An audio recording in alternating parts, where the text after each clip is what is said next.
Those messages, there are other messages that give some flavour to these conclusions that Access drew. For example, changes in the nature of society, family size, more single-person households, different attitude of younger generations to care will collectively limit the provision of family or informal care.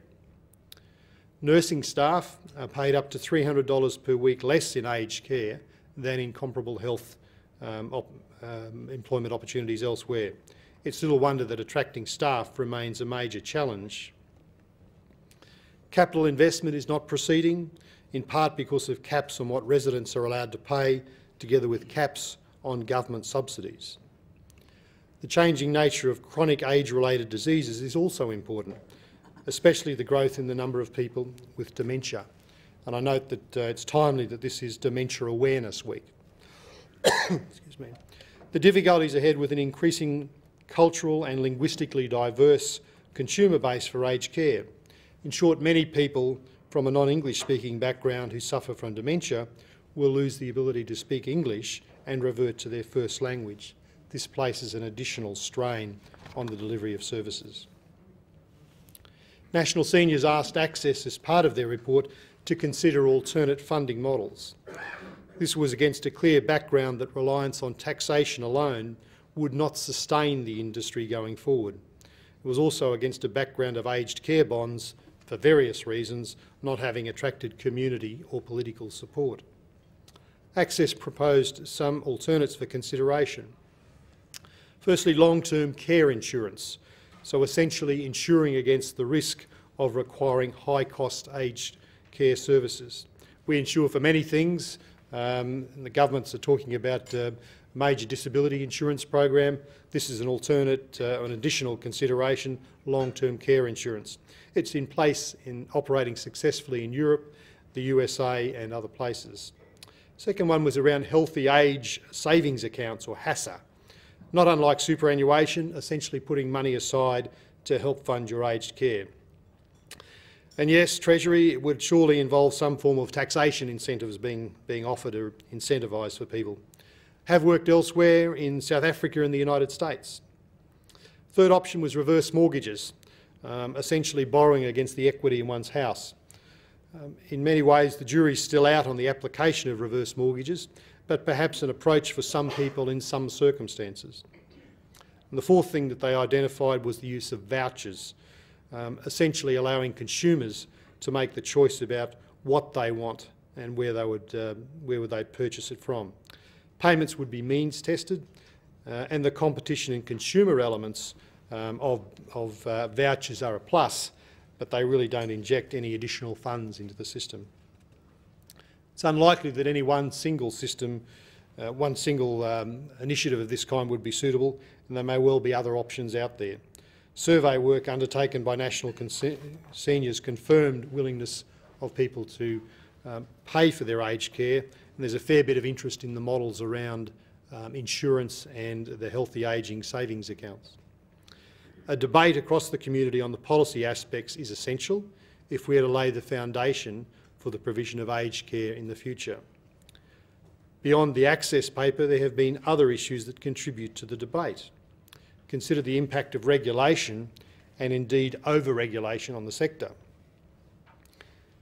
In terms of greater consideration of quality of life issues, Dr Stephen Judd from Hammond Care has revealed the challenges of food safety regulations, and in particular the delicious prospect of being served a 17-minute poached egg for breakfast, a regulatory nightmare to start the day, if there ever was one. Further, on quality of life, the regulated nature of residential aged care generally, with the early to rise, early to be fed, early to bed approach, will inevitably raise the hackles of those who want to approach receipt of care as a service that they will pay for and as such determine its nature. Models such as the Eden alternative creating a caring community, or the Apartments for Life model that the Benevolent Society is developing based on the experience in Holland, are part of the answer, not only to care, but also to the way we deal with older citizens more generally.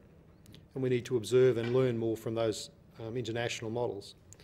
The message from consumers That the system is unwieldy and complex to navigate has been a continuing theme. There is already significant stress for family and informal carers at the time support is sought for an older person, so ensuring the experience is managed and delivered in a seamless manner is essential. Finally, and importantly in terms of aged care, what is needed most is leadership by the Parliament. It's a fundamental issue for the whole community and one that looms large for the future. We are harvesting now the results of a decade of inaction and failure of leadership. It was surprising and disappointing that the Prime Minister chose to reduce the ageing portfolio after a decade as a standalone portfolio into mental health and ageing. Whilst I'm positive about new Minister Mark Butler and his capacity, it does on most interpretations send a disappointing message about the importance attached to aged care. I hasten to add, this does not diminish in any way the significance of mental health as an issue. The Productivity Commission is currently examining aged care and will report to the Parliament with its final report in early 2011. It's an issue that requires leadership and a bipartisan response that ensures a consistent course for the future that consumers and industry can be confident of. I want to reflect a little bit now on several broader issues involving ageing. These are reflections on how we value our elderly and what it says about the kind of society we are and will be.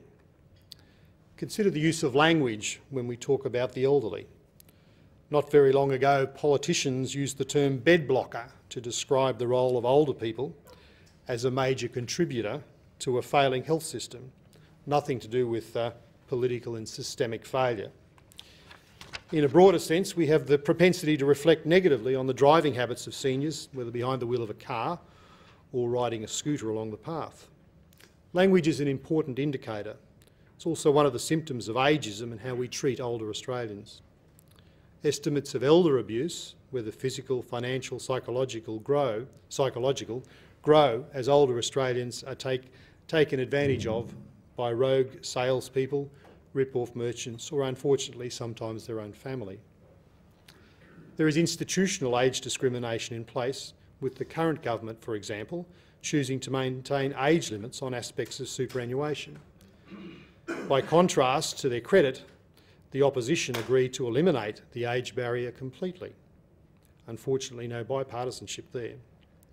This may only apply to 80,000, 90,000 people, but it reveals a willingness to treat people differently because of their age.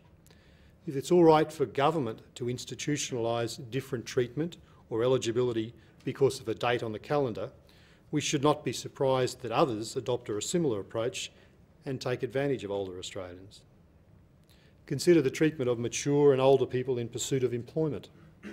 There is already a trend for people to choose to work beyond the pension age.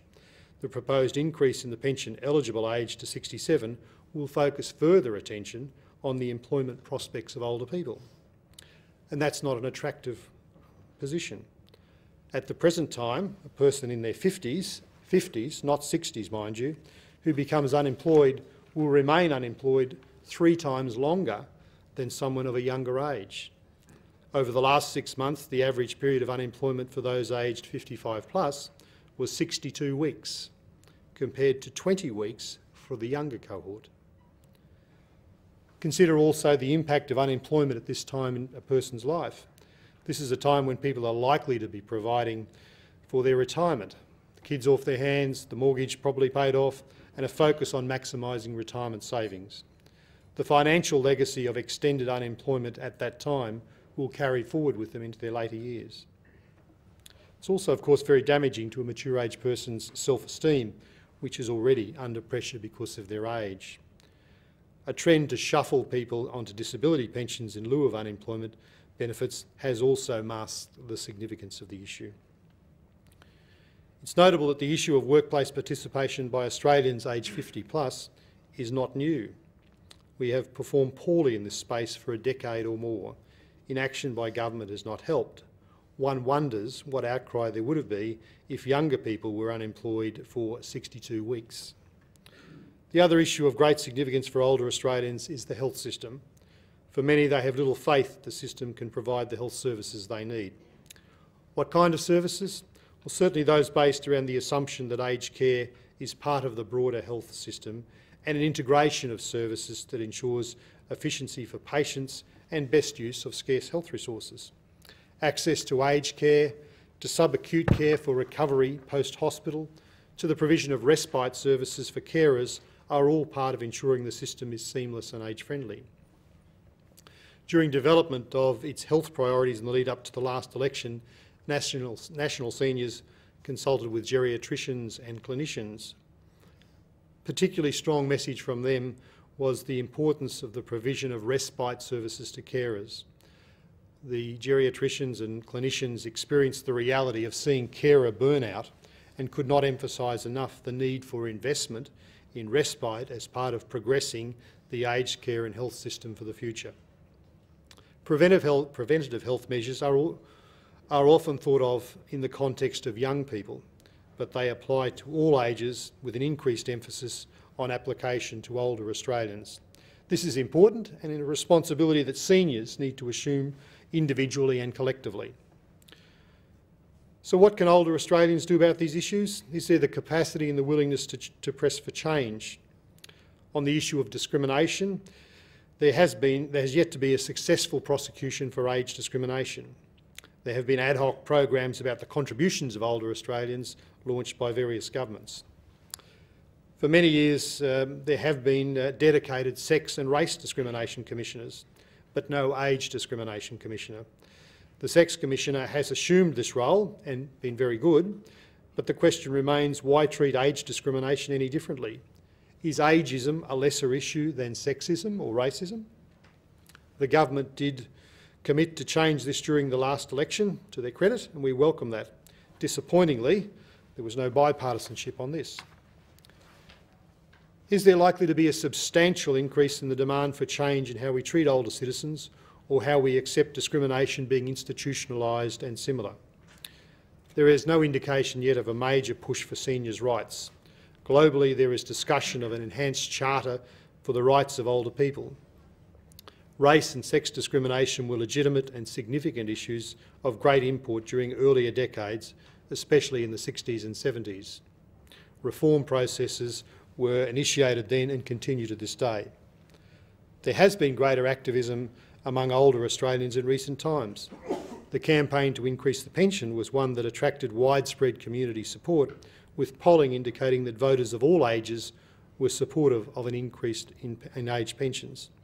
You will all recall the impact of questions to government leaders at the time about their capacity to live on the single-age pension. Certainly the government was surprised and displeased about the response to their failure to reform pensions in 2008.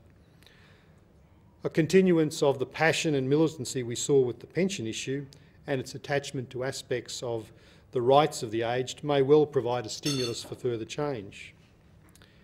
Issues like unacceptable unemployment rates for older workers, failure to deliver health and aged care services, and age-related difficulties to accessing commercial services may provide further momentum in this regard. A coalescing of militant, dissatisfied over 50s has much potential. At the last election, 43% of voters were aged over 50. Excuse me. In some seats, that figure was over 50%. Those proportions will only grow in the decades ahead. Pollsters will report that the seniors' vote is rock solid one way or the other. There is little movement. I suspect that has traditionally been the case, but I also think we have a different kind of senior coming through, that there are different and unique circumstances emerging that may well provide for a shift in the way seniors deal with their votes. Note that the baby boomers are in their 60s now. They are confronted by health and aged care issues, whether for themselves, now or in the future, and currently also for their parents. They have historically been a generation of change and demanding about their expectations.